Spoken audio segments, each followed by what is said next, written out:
సింహము వారికి గనక చూసుకున్నట్లయితే మీకు అష్టమాధిపతి గురువు అవుతాడు.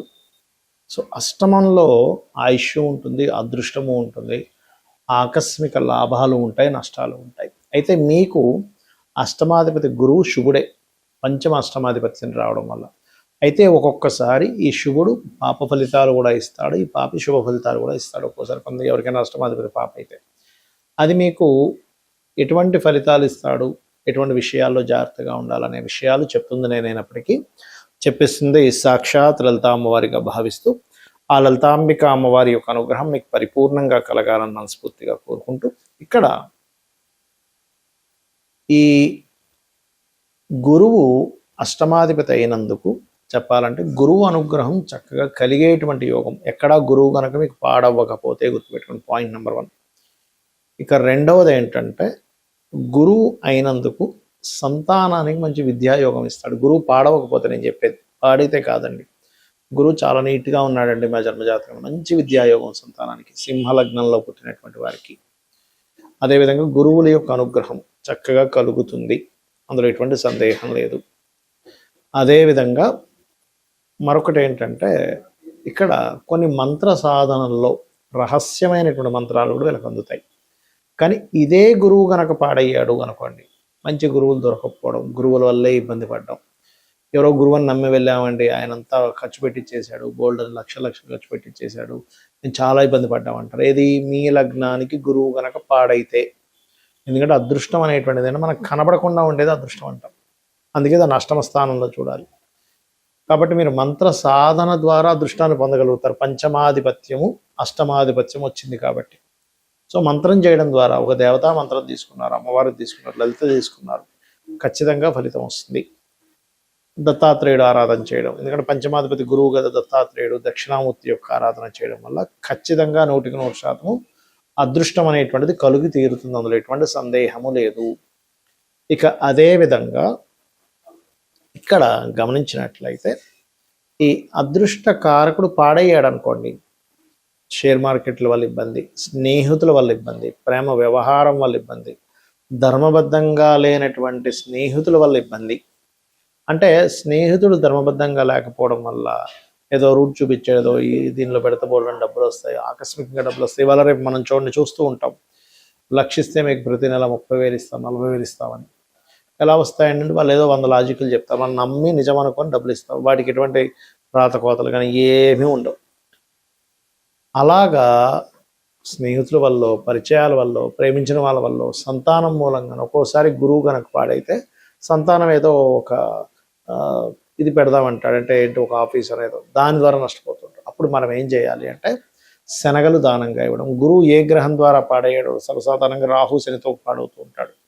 కాబట్టి ఆ గురుగ్రహం యొక్క బలాన్ని పెంచుకోవడానికి నేను చెప్పిన మంత్ర సాధన చేస్తూ ఉన్నట్లయితే, అంటే ఓం అష్టమి చంద్ర విభ్రాజాలిక స్థల శోభితాయ నమః, లేదా ఓం ఇంద్రగోప పరిక్షిప్త స్మరతోనాభజంగికాయ నమః చేయడం ద్వారా అన్ని విధాలా బాగుంటుంది.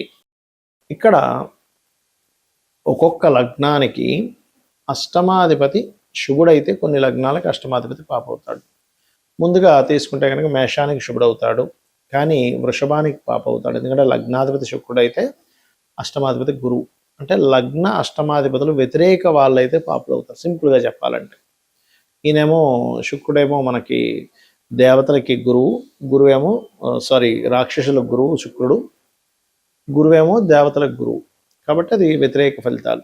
మిథునానికి అష్టమాధిపతి శుభుడు అవుతాడు మళ్ళీ, ఎందుకంటే అష్టమ భాగ్యాధిపతి. దీన్ని ఎలాగ రిఫైన్ చేస్తాము అంటే లగ్న పంచమ భాగ్యాధిపత్యం కనుక వస్తే ఏ భావానికైనా వాళ్ళు శుభులు అవుతారు, ఇది మెయిన్గా గుర్తుపెట్టుకోండి.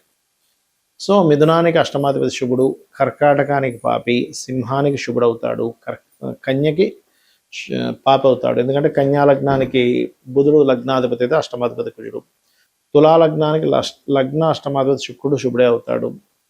మరియు ఇక్కడ ఈ యొక్క వృశ్చిక లగ్నానికి పాప అవుతాడు, ఎందుకంటే కుజుడు బుధుడు అవుతాడు. కాబట్టి ధనుర్లగ్నానికి న్యూట్రల్గా ఉంటుంది, ధనులగ్నానికి మకర లగ్నానికి న్యూట్రల్, కాకపోతే పాపే ఇక్కడ కొంచెం. కాకపోతే రవిచంద్రుల విషయంలో పరాశర మహర్షులు వారు చెప్పినటువంటి అంశం ఏమిటంటే అష్టమాధిపత్యం కనుక రవిచంద్రులకు వస్తే కనుక వాటిని పాపులుగా తీసుకోవడానికి వీల్లేదు, ఎందుకంటే తల్లిదండ్రులుగా చెప్తుంటారు కాబట్టి రవిచంద్రులు. అలాగే కుంభలగ్నానికి శుభుడవుతాడు అష్టమాధిపతి, ఎందుకంటే పంచమాధిపత్యం వచ్చింది కాబట్టి బుధుడికి. కుంభలగ్నాధిపతి శని, పంచమ అష్టమాధిపతి బుధుడయ్యాడు కాబట్టి. అదేవిధంగా మీన లగ్నానికి అష్టమాధిపతి పాప అవుతాడు. మరి అష్టమాధిపతి పాపి అయితే అదృష్టం ఉండదా అని ఒక సందేహం కలుగుతుంది. అలా కాదు. అష్టమాధిపతి ఏ రాసుల్లో ఉన్నాడు, ఆయన మీ లగ్నానికి శుభుడైనా పాపైనా కూడా శుభత్వాన్ని అధికంగా పొందితే ఆయన శుభత్వాన్ని ఇస్తాడు. పాపత్వం వచ్చినప్పటికీ, ఆధిపత్యం పాపాధిపత్యం వచ్చినప్పటికీ శుభ సంబంధమైన సంబంధాలు కలిగి ఉన్నప్పుడు ఆయన శుభ ఫలితాలు ఇస్తాడు. ఎందుకంటే ఆకస్మికంగా ఎదగడం అనేటువంటిది 12 లగ్నాల వాళ్ళకే ఉంటుంది. 12 లగ్నాల్లో మనం మేషం నుంచి మీనం వరకు పుట్టిన వాళ్ళందరికీ కూడా ఆకస్మికంగా కలిసి వస్తుంది. అదే మేషం నుంచి మీనంలో పుట్టినటువంటి వాళ్ళలో మీకు శుభుడైన ఆకస్మికంగా నష్టపోయిన వాళ్ళు ఉంటారు. అంటే దీని అర్థం ఏమిటి? మీకు శుభుడే కానీ ఆయన నష్టం కలిగిస్తున్నాడా, లాభాన్ని కలిగిస్తున్నాడా? ఎలా అంటే ఒక వ్యాపారం నడుపుతున్నాం, ఆ వ్యాపారంలో తండ్రి కూర్చుంటాడు కౌంటర్ మీద, దాని తర్వాత కొంతసేపు అతనికి రెస్ట్ ఇవ్వడం కోసం కొడుకు వెళ్ళి కూర్చుంటాడు. కానీ కొడుకు యొక్క బుద్ధి కనుక అక్కడ ఉండేటువంటి కౌంటర్లో ఎంతో కొంత ధనాన్ని తీసుకొని వెళ్ళి ఎంజాయ్ చేయడమో, వ్యసనాలకు గురైనప్పుడు కొడుకు సొంత కొడుకైనప్పటికీ అక్కడ ఉండేటువంటి ధనాన్ని అపహరించుకు వెళ్ళి కొన్ని వీక్నెస్ల వల్ల అతను ఆ యొక్క వ్యాపారానికి నష్టం వచ్చేలాగా ప్రవర్తించవచ్చు. ఎందుకు అంటే అక్కడ సొంత కొడుకే, అంటే లగ్నానికి శుభుడే అష్టమాధిపతి కనుక నష్టం కలిగించే బుద్ధి ఆ అధిపతికి పాడైపోయింది, ఆ అధిపతి పాడయ్యాడు. అలాగే ఇప్పుడు ఎవరైనా పని వ్యక్తిని మనం పెట్టుకున్నాము, ఉదాహరణకు ఒక అసిస్టెంట్ని పెట్టుకున్నాం, అసిస్టెంట్ చాలా నిజాయితీ పరుడు అనుకోండి, వాడు రూపాయి ముట్టుకోడు పాప అయినప్పటికంటే దీని అర్థం ఏమిటి? సొంత వాళ్ళైనా బుద్ధి పాడైతే ఇబ్బందినిస్తుంది, బయట వాళ్ళైనా వాడు బుద్ధి పాడవకపోతే వాడు మంచి చేస్తాడు. అలాగే గ్రహం కూడా మీ లగ్నానికి శుభుడైనా పాపైనా అష్టమాధిపతి బాగున్నాడో లేదో చెక్ చేసుకోవాలి. ఆ బాగుండడం బాగోపోవడం ఎలా చెక్ చేయాలి అంటే పాపకత్తెరలో ఉన్నాడా, పాపగ్రహాలతో కలిసి ఉన్నాడా, పాపగ్రహంతో వీక్షిస్తున్నాడా, దాని పోర్ట్ఫోలియో పాడైందా, అది ఉండే నక్షత్రం పాడైందా, బాగుందా చూసుకోవాలి. దీన్ని డివిజనల్ చార్ట్స్ అంటారు. అంటే వర్గ చక్రాల్లో ఎక్కడైనా పాడైతే కూడా దీని యొక్క ప్రభావం ఆ రకంగా ఇస్తూ ఉంటుంది, గుర్తుపెట్టుకోండి. అదేవిధంగా మరొక విషయం ఏంటంటే ఇక్కడ గమనించినట్లయితే వీటితో పాటు అష్టమ స్థానంలో మీ లగ్నానికి శుభుడైనటువంటిది ఏదైనా గ్రహం వచ్చి కూర్చున్నా అష్టమం బాగుపడ్డట్టే. ఇవి రూల్స్. అయితే అష్టమం అనేటువంటిది అదృష్టము, మీ యొక్క పూర్వజన్మ పుణ్యాన్ని విత్డ్రాల్ చేసుకునేటువంటి స్థానం అష్టమం. 9వ భావం మనం భాగ్యభావం అంటాం, భాగ్యాన్ని విత్డ్రాల్ చేసుకునేది అష్టమం. కాబట్టి ఎవరైనా రాజకీయాల్లో బాగా రాణించాలన్నా, లేకపోతే లాటరీ కొట్టామండి అంటూ ఉంటారు, లాటరీ కొట్టాలన్నా, ఒక నిధి దొరికిందండి అనాలన్నా, వీటన్నిటికీ కూడా అష్టమమే ముఖ్య కారణము. అందుకని మీరు పూజ చేస్తున్నామండి, ఫలితం రాలేదు, అష్టమం పాడైంది, అక్కడ భాగ్యంతో పాటు అష్టమం కూడా పాడవుతుంది, పంచమం పాడవుతుంది. కొంతమంది కాన్సన్ట్రేషన్ ఎందుకు చేయలేరంటే అది కారణం. కాబట్టి మీరు ఏం చేయాలంటే అష్టమీ చంద్ర విభ్రాజ అలికస్థల శోభితాయే నమః, ఈ మంత్రము కూడా మీకు అద్భుతంగా పనిచేస్తుంది.